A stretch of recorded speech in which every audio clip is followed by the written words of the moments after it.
Why anger can be the key to your success. Sounds opposite of so much of what I talk about, doesn't it? Anger. We're taught that anger is something that is negative, something we don't want to have. But today I'm going to challenge you to an activity to use your anger to propel your success. So, what am I talking about? Well, John C. Maxwell talks about hope having two parts.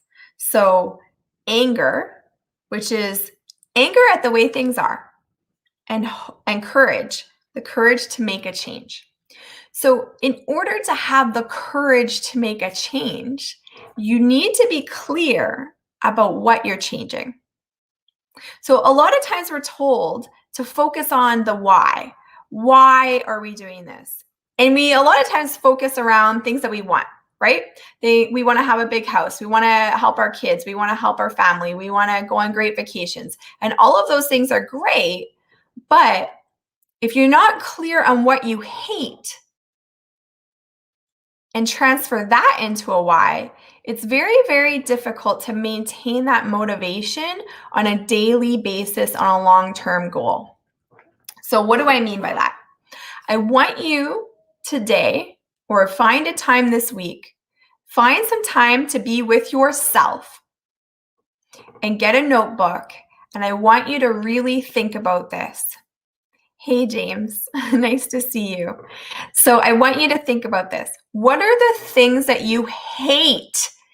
And then why is those the things that you need to use and think about and focus about to make the change in your life that you need? So what do I mean? Maybe it's you want your kids to be able to go to a great school. So think about, what does that mean if they can't? Feel it. What are all the things that could happen if they don't get to go to the school that you want?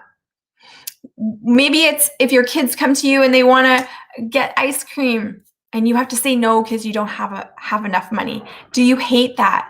Feel that. Think about that. Harness that. Maybe you hate that if you want to go on vacation or you want to spend time with your family, you have to ask your boss for permission. Hate that.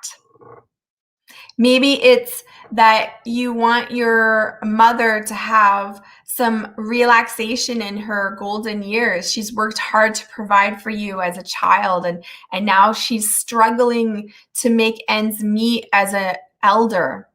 Hate that. And get angry about those things. Get very clear about what are those things in your life that you hate, that you cannot have for another moment, another day, another week, another year. Harness that. I want you to feel it.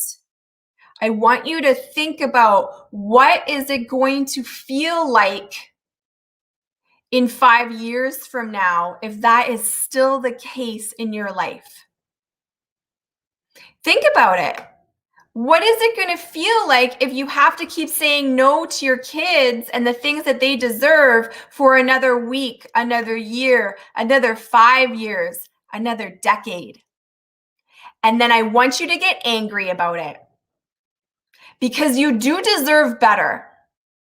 You deserve to live a life where you can do those things with your family. You deserve to live a life where you can help someone in need. You deserve to live a life where you don't have to think, maybe I could go to my kid's Christmas concert, but then that'll mean that I can't go to the summer holiday with them. You deserve to live a life where those choices don't have to happen. And wanting good things is sometimes not enough to propel us to the action required to change our lives. So think about the things that you hate. Harness that anger and really use that to propel you. Think about it as often as you need to. Write it down in a notebook and review it with yourself. Yes, I want you to review the things you want, the goals that you have, but I want you to be clear about what is on the line if you do not make these changes in your life. I want you to be clear about how horrible that is going to feel for you and the people you care about if you do not make these things happen. So use that anger It can be the key to your success. I want to hear what you're angry about. Post me a message. I want to know, what is it that you are going to change in your life because you deserve for it to be changed? I hope that helps. Have a wonderful day.